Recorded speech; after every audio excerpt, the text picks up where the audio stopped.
Bem-vindo ao canal Escatológico. Bom, uma pessoa me perguntou o seguinte: por que o chip é a marca da besta? Bom, com base nessa pergunta falarei a respeito do tema. O chip é a marca da besta? Bom, existe uma controvérsia se o chip implantado na mão ou na testa seria ou não a marca da besta, pois essa controvérsia giraria em torno da palavra grega epi, no texto do Novo Testamento grego, no versículo 16 do capítulo 13 de Apocalipse, e que na maioria das tradições bíblicas é vertida para a preposição na. Bom, a parte final do verso 16 do capítulo 13 do livro de Apocalipse traz em grego o seguinte texto: Rinadosin autois, caragma epiteskeiros autontes dexias, enepi tometopon auton. A tradução corrigida fiel desse texto traz: e faz que a todos, pequenos e grandes, ricos e pobres, livres e servos, lhes seja posto um sinal na sua mão direita ou nas suas testas. A NVI traz: também obrigou todos, pequenos e grandes, ricos e pobres, livres e escravos, a receberem certa marca na mão direita ou na testa.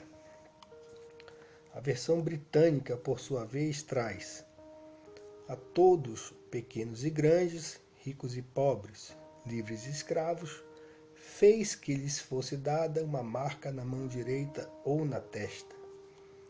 A King James Version traz: and he caused all, both small and great, rich and poor, free and bond, to receive a mark in their right hand or in their foreheads.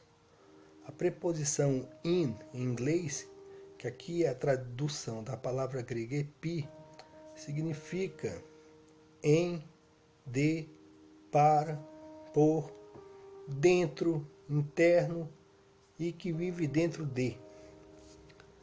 A Reina Valera traz: e hacia todos a los pequeños y grandes, ricos y pobres, libres y siervos, tomar la marca en su mano derecha, ou derecha, ou em suas frentes. A versão católica traz: conseguiu que todos, pequenos e grandes, ricos e pobres, livres e escravos, tivessem um sinal na mão direita e na fronte. Concordo com quem afirma que epi realmente significa sobre, em, por, antes, contra. Entretanto, afirmar que a marca será visível e que só será a marca da besta se colocada visivelmente sobre a mão ou sobre a testa é fazer uma leitura limitada do termo, pois epi também pode significar através, algo que atravessa. O termo através, que a palavra grega epi pode significar, tem diversos sinônimos e pode ser de lado a lado, isto é, atravessadamente, de um a outro lado, transversalmente. Por entre, segundo significado, por dentro de, pelo interior de, pelo meio de, por ou por entre. O terceiro significado é durante, ao longo de, durante, no decorrer de, no decurso de e por intermédio de. Entretanto, considero que o mero estudo do real significado da palavra grega epi seja insuficiente para se determinar que o chip é ou não a marca da besta. De fato, devemos continuar a leitura, pelo menos até o verso 17 do capítulo 13 de Apocalipse, que afirma que ninguém poderá comprar ou vender se não tiver o sinal, a marca, o nome da besta ou o número do seu nome. Então, esta marca tem um objetivo: limitar os homens para fazê-los se adaptarem a um sistema que permitirá que quem possuir esta marca, o caragma, que pode ser traduzido como um selo com significado de propriedade, já que caragma era a palavra usada para significar a marca que proprietários, na época do Novo Testamento, colocavam nos lombos dos cavalos. Portanto, apenas quem possuir o selo poderá comprar ou vender, que são as coisas que se fazem em qualquer sistema econômico-financeiro como modo de sobrevivência e desenvolvimento. Quem fabrica quer vender para ter como comprar aquilo que é necessário para continuar a fabricar. Portanto, comprar e vender significa sobreviver, se alimentar, se vestir, se locomover, receber tratamento médico, ter acesso a remédio, serviços, etc.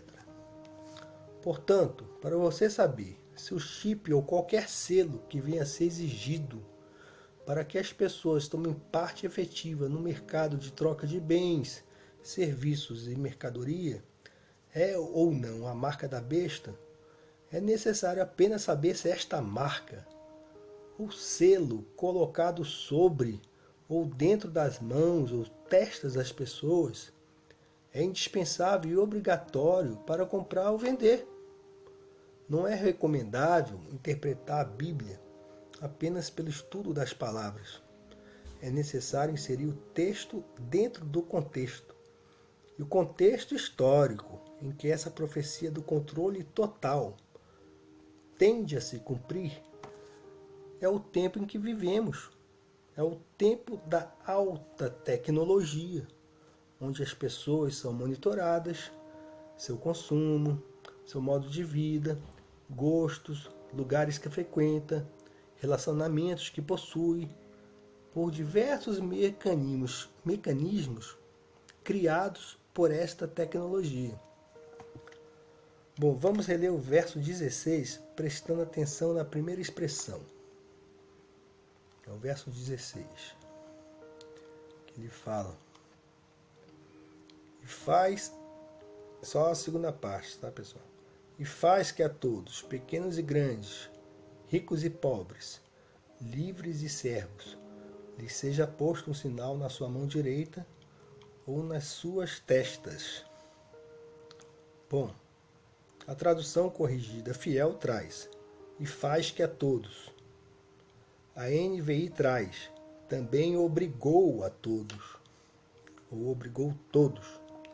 A versão britânica traz: a todos, pequenos e grandes, ricos e pobres, livres e escravos, fez que. A King James Version traz: and he caused all. A Reina Valera traz: e aciar a todos. A versão católica traz: conseguiu que todos. O termo poiel significa fazer alguma coisa, e também significa preparar e ao mesmo tempo instituir algo.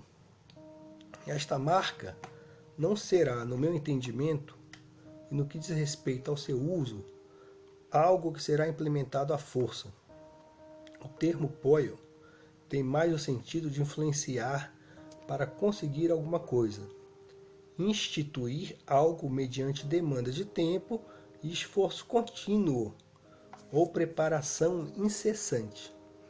A versão católica, para mim, é a que mais se aproxima, em termos de tradução, do verdadeiro significado de poio para o português, ao utilizar a palavra conseguiu que todos. Isto certamente demanda tempo e esforço, mediante propaganda, mediante condicionamento, mediante a facilidade propagada da utilização de alguma coisa, mudança de paradigma, quebra de vontade. Não é à toa, pessoal, que existe a lenda do Conde Drácula, em que um vampiro, para ele ter livre acesso, né, ele não pode invadir a sua casa, a sua morada, mas deve simplesmente receber o convite para entrar na sua casa, porque assim a sua sedução, ou a sedução que ele faz com relação a você, se tornará patente. E aí todas as barreiras caem. A expressão "e faz que a todos" também traduz essa influência maligna, com vistas a derrubar barreiras nas mentes. Muitos filmes recentes, 007, por exemplo, traz o famoso agente secreto inserindo no corpo um chip. Isso também acontece no filme Identidade Bourne. Hoje em dia, né, filmes e programas de TV, propagandas, né, também, já têm feito intenso marketing a respeito do chip, como uma facilidade. Eu não vejo outra coisa sendo propagada que vincule o seu uso até mesmo ao pagamento de contas, ou seja, inserção no mercado financeiro, que não seja o chip. Né?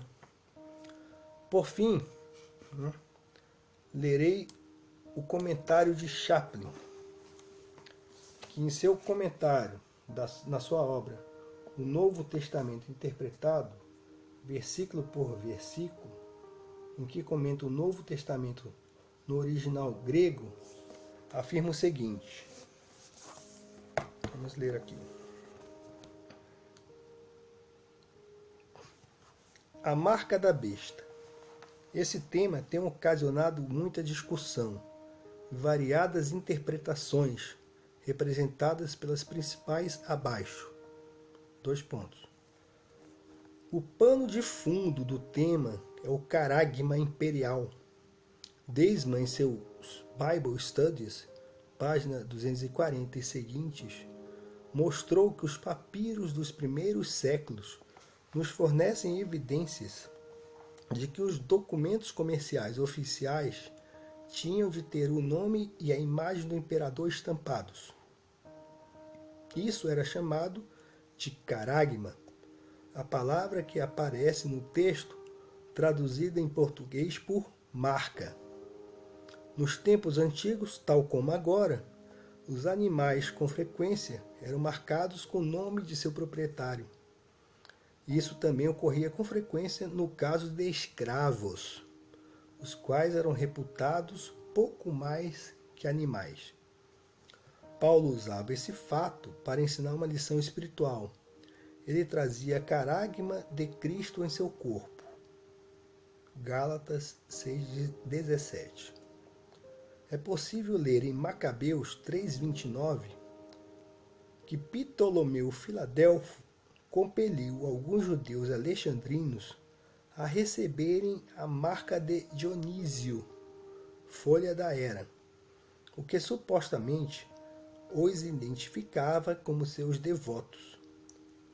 Era comum que os adoradores de certas divindades ou ídolos mostrassem sua lealdade, deixando-se marcar com símbolos ou nomes, algumas vezes com tatuagens e outras vezes a fogo, o que deixava marcas permanentes. Além desses fatos, notamos que no próprio Apocalipse, os verdadeiros santos são considerados selados, identificados com a marca do Cordeiro.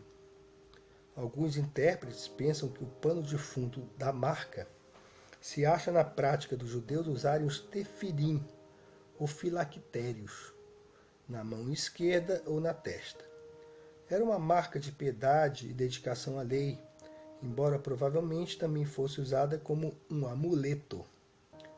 Não podemos ter certeza total sobre qual dessas várias possibilidades estaria correta como pano de fundo do simbolismo aqui empregado, já que o vidente João lidava com certo aspecto do culto ao imperador, supomos que algum pano de fundo romano se faz necessário. É possível que o culto ao imperador fizesse os homens serem marcados a fogo de alguma maneira, identificando-os como aderentes fiéis dessa forma de adoração. Talvez se tratasse de algum costume local, sobre o qual não temos conhecimento transmitido até nós. O trecho de Levítico 19, 28 proibia Israel de fazer marcas e incisões na pele ou de fazer tatuagens. Portanto, os cristãos primitivos, que também punham em prática essas proibições, deveriam sentir que tais marcas identificadoras eram pecaminosas. Tal como se dava nos tempos antigos, diz ele, não podemos afirmar com qualquer certeza qual seria a alusão de João no tocante a essa marca. Assim sendo, nem profeticamente falando, podemos ter qualquer certeza. Sem dúvida, muitas ideias falsas têm sido apresentadas. A saber, os observadores do sábado pensam que a adoração no domingo é a marca da besta. Há outros sentidos simbólicos salientados, evitando-se qualquer marca literal na mão ou na testa. Outros supõem que a citada marca será uma confissão exigida de todos, o que poderia ser aplicado histórica ou profeticamente, etc, etc. Bom, então ele resume o seguinte, que a conjuntura do presente comentário, do comentário dele, ele entende que essa marca será literal e não simbólica. Até mesmo hoje em dia, é possível imprimir na carne uma tatuagem invisível aos olhos, mas que se torna visível quando certo tipo de luz incide sobre a mesma. Provavelmente, a marca do anticristo será algo dessa natureza, uma espécie de identificação, sem o que qualquer pessoa mostrará estar insubmissa contra esse culto e sistema político, tornando-se alvo de perseguições, sanções econômicas e mesmo execução capital. Então, pesquisem e eu acho que deu para contribuir de alguma maneira a respeito dessa controvérsia. Leiam a palavra e fiquem na paz do nosso Senhor Jesus. Fica a dica.